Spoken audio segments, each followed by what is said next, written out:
Saya mencoba melihat dari perspektif lain, dari materi yang kemudian diangkat. Dan saya tidak tahu dan kemudian saya mencoba untuk bermeditasi dan keluarlah gagasan ini bahwa ada he for she.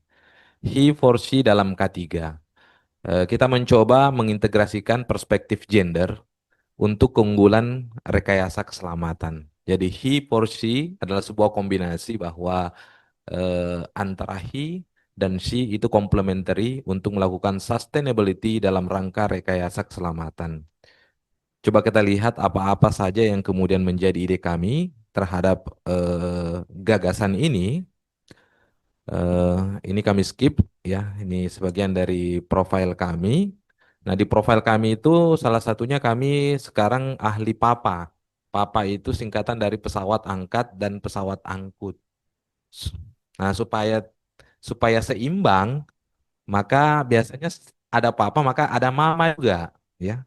Mama itu mesin angkat, mesin angkut. Jadi ada papanya, ada juga mamanya. Jadi segala macam alat yang akan diangkat dan diangkut itu harus disertifikasi. Mesin yang digunakan untuk mengangkat dan mengangkut itu juga harus disertifikasi. Jadi papa dan mama. Ya. Kalau kita lihat Bapak Ibu, teman-teman, tentunya K3 ini menjadi headline di negara lain itu sudah mulai pada tahun 1906. Pada saat itu dimulai dari President Director of US Steel. Ketika itu dilakukan prinsipnya adalah production first. Nah, ternyata production first itu banyak memakan korban. Ternyata dalam proses produksi itu terjadi banyak interupsi. Interupsi yang menyebabkan lambatnya cycle time, kemudian ada korban, kemudian ada sesuatu yang kemudian bottleneck, dia menunggu dari station satu ke station 2, itu disebabkan oleh adanya kecelakaan.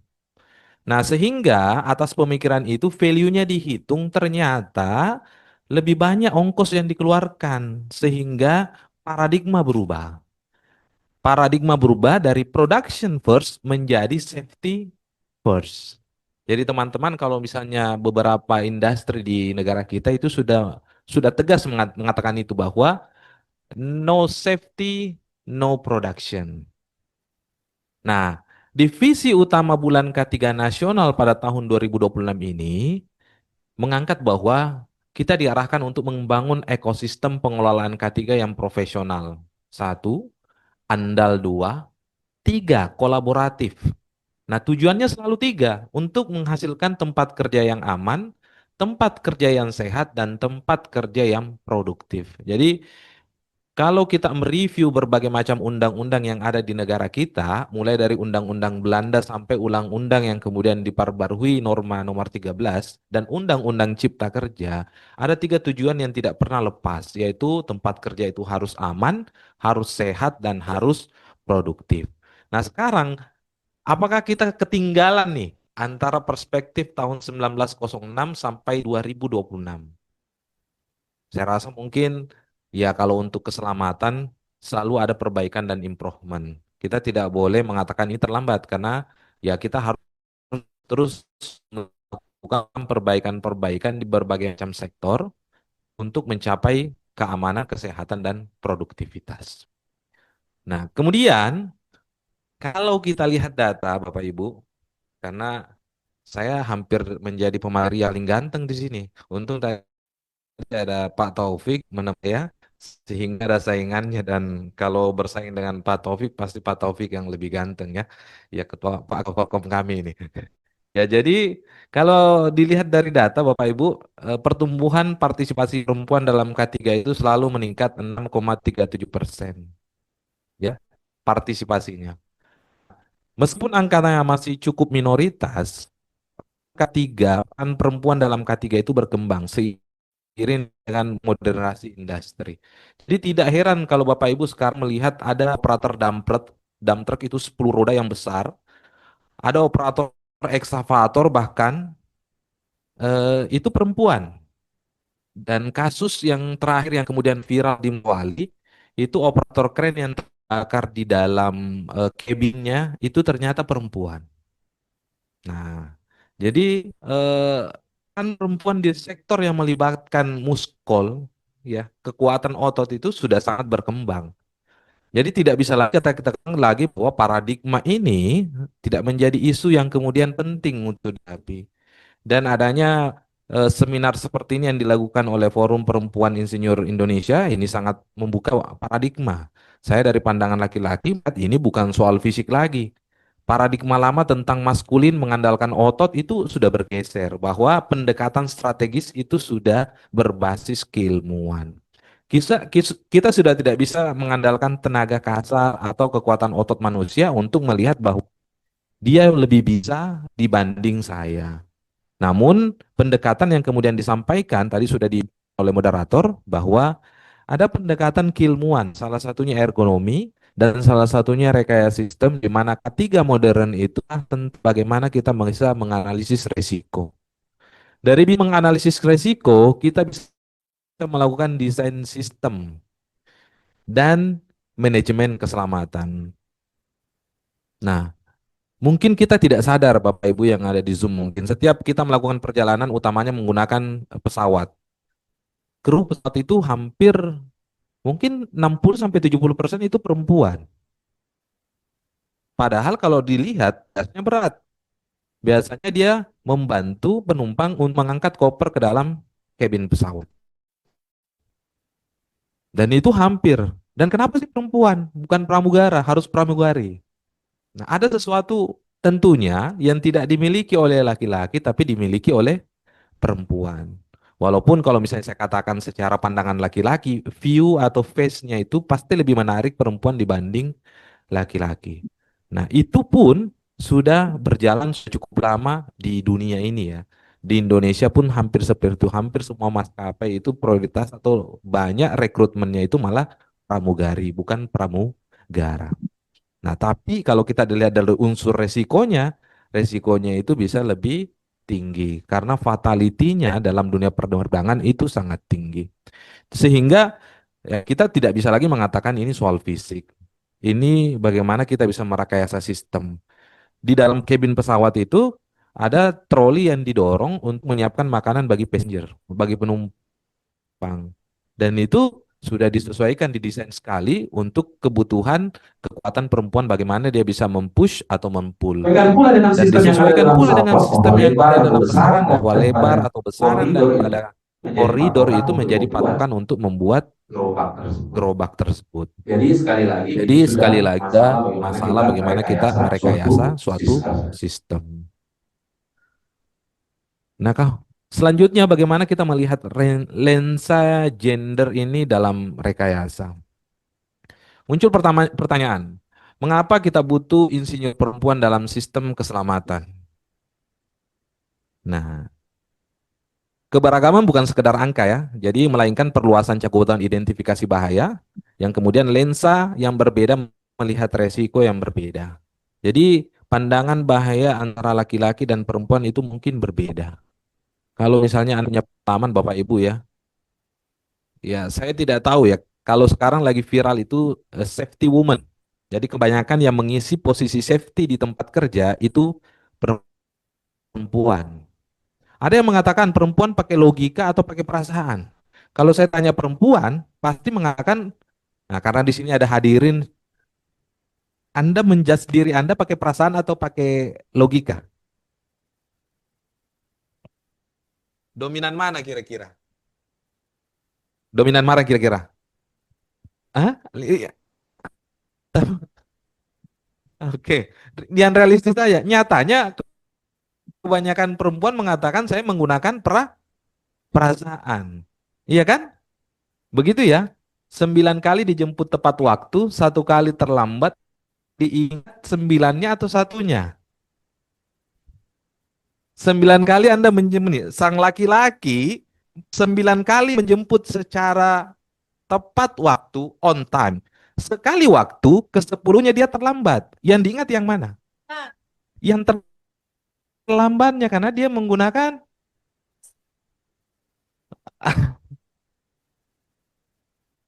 Nah, dalam perspektif keselamatan kerja, pandangan-pandangan seperti ini tidak ada toleransi itu penting.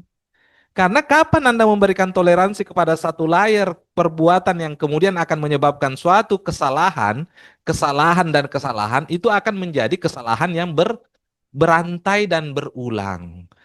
Kalau pandangan laki-laki bisa berbeda. Misalnya dalam kondisi pekerjaan yang mengatakan, kalau Anda masuk kerja harus menggunakan APD. Ternyata, siapa namanya yang kudung, iya, yang kudung Faiza. Misalnya Faiza, saya seorang safety man. Ketika Faiza tidak bawa helm, kira-kira tanggapan saya apa Faiza? Ah, dari nada saya sudah bisa turun. Mana helmnya, Dek? Di mana rumah tak? Kalau jauh pakai helm saya dulu. Saya akan memberikan celah. Tapi kalau safety-nya perempuan, belum sampai sudah digosipi. Lihat coba datang, tidak ada helmnya. Mau apa itu? Belum sampai, pas sampai, belum melakukan penjudgmentan, dia sudah dijudge. Tidak ada, pulang. Nah, dari perspektif seperti itu sangat menentukan bagaimana keselamatan itu bisa diraih dari first step-nya, langkah pertamanya. Jadi dalam hal ini identifikasi bahaya, perempuan cenderung lebih peka.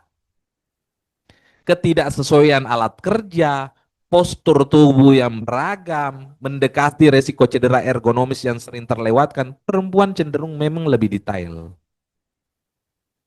Ya, kita tidak bisa menghindari bapak ibu-ibu di rumah kalau misalnya menyiapkan sarapan untuk anak-anaknya. Nah, itu pasti detail sekali. Satu, satu, satu, satu, dan seterusnya.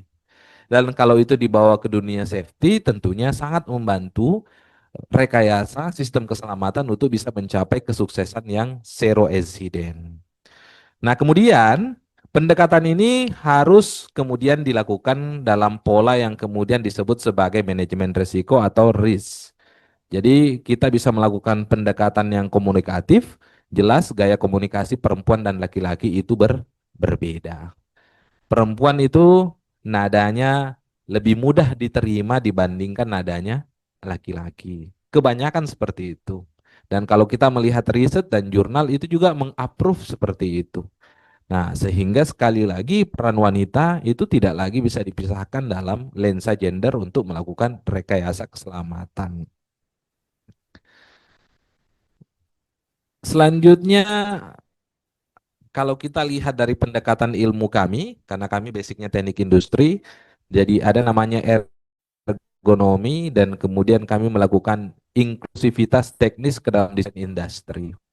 Jadi yang jadi masalah tantangan kita sekarang itu dalam pekerjaan atau desain kerja itu lebih kepada male center design.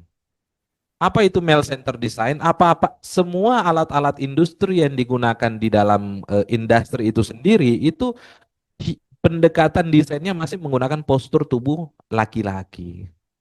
Nah, ini yang menjadi tantangan dari engineer supaya ini sudah tidak lagi menjadi domain, bukan lagi male center design. Jadi kita harus male and female center design dalam APD dan alat industri. Standar berbasis antropometri laki-laki dewasa itu sudah harus diimbangi dengan standar berbasis antropometri laki-laki perempuan dewasa. Jika kita mengkaji keilmuan teknik industri dalam pembagian waktu saja antara menentukan waktu normal, waktu siklus, dan waktu baku, ada pengali faktor penyesuaian yang membedakan antara laki-laki dan perempuan. Nah, ini kebanyakan yang kemudian juga menjadi tantangan kita. Nah, kalau ini kemudian bisa kita lakukan perbaikan secara ulang, di mana peran perempuan dalam desain ulang eh, sebuah sistem kerja atau fasilitas kerja, maka pengembangan data antropometri perempuan ini itu bisa menjadi dasar untuk melakukan center design. Jadi bukan lagi male center design, tapi kita bisa menjadi eh, female and male center design. Tentunya dari berbagai macam isu ini akan sangat berimplikasi kepada sustainable safety culture yang sudah disampaikan oleh dua pemateri sebelumnya. Nah, ini juga bisa menyebabkan kita masuk ke dalam good health and well-being di mana quality dari pekerjaan bukan hanya dilihat daripada outputnya, tapi outcome-nya. Oke, selanjutnya karena di sini kita di bawah acara forum perempuan, jadi saya menyinggung sedikit bagaimana kepemimpinan perempuan dalam penguatan behavior based safety atau BBS. Nah, itu yang saya sampaikan tadi bahwa dalam kepemimpinan khususnya dalam K3, perempuan itu memiliki suatu hal yang kemudian cukup sulit dimiliki oleh laki-laki, yaitu detail oriented, komunikatif, empatik dan partisipatif. Ini keempat ini kemudian mungkin dimiliki laki-laki, tapi nya itu lebih kepada feel yang kemudian banyak dimiliki oleh perempuan. Nah, kemudian sudah kita tadi jadi bukan lagi male out of female, tapi sudah berkontribusi kepada people center leadership dalam K3 dan kemudian kita bisa mendorong partisipasi aktif dalam bekerja. Sekali lagi, kalau sudah dengan semua dampak kerja K3 ini, maka kita bisa melahirkan yang namanya kepatuhan prosedural yang meningkat, kemudian kita bisa menghasilkan yang namanya safety culture yang lebih kuat. Dengan dua ini, maka unsafe action itu akan menurun dan kemudian implikasinya bisa kepada zero accident yang lebih realistis. Jadi female leadership style ini sangat sangat dibutuhkan dalam dunia kerja. Sekarang sudah banyak sekali perempuan yang kemudian berkiprah di top level management untuk menentukan bagaimana communication dan empathy, kemudian worker engagement, behavior, dan tentunya bagaimana safe behavior reinformation itu bisa dilakukan. Jadi peran perempuan sudah tidak bisa lagi terpinggirkan ya, karena dari bermacam perspektif kajian lensa gender ini merupakan suatu isu yang kuat bahwa posisinya sangat kuat untuk menentukan rekayasa keselamatan.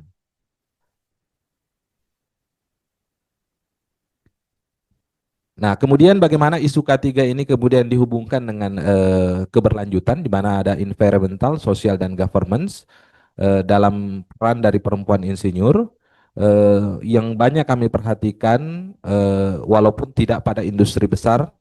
Banyak kemudian keterlibatan insinyur perempuan itu melakukan edukasi kepada proyek-proyek keselamatan yang dilakukan di UMKM. Di mana di negara kita kalau kita lihat dominan yang kemudian yang muncul itu adalah UMKM dibandingkan. Jadi kalau misalnya teman-teman melihat data ya, data di Indonesia itu penyumbang devisa terbanyak di Indonesia kalau kita kalkulasikan itu bukan dari sektoral mining, bukan sektoral migas, tapi lebih banyak dari UMKM. UMKM ini yang kemudian tidak tertutup regulasi.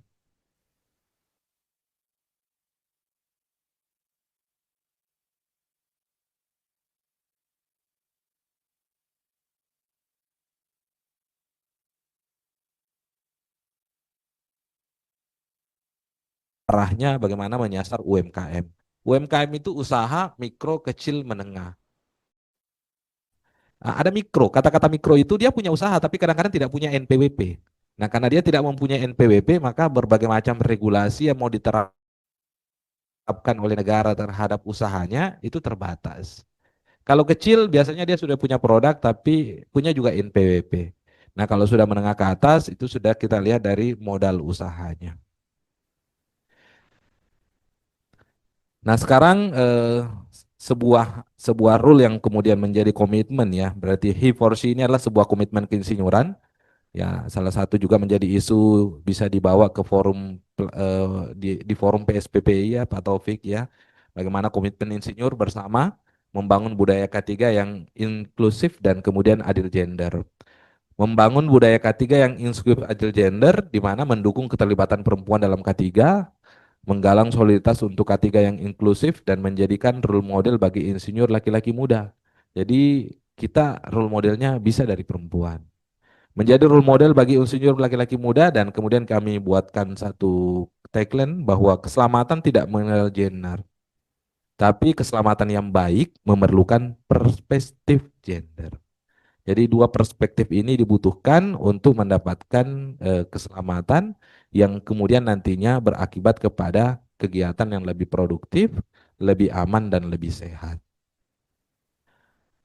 Baik perempuan maupun laki-laki, di akhirnya saya harap Anda jangan jadi pelakor. Pelakor itu penyebab lahirnya korban, ya. Jadi jangan jadi penyebab lahirnya korban ya, karena penyebab lahirnya korban itu bisa menyebabkan kecelakaan yang berantai. Terakhir sekali Bapak Ibu, terima kasih atas kesempatannya. Safety is not everything, but without it, everything is nothing. Assalamualaikum warahmatullahi wabarakatuh.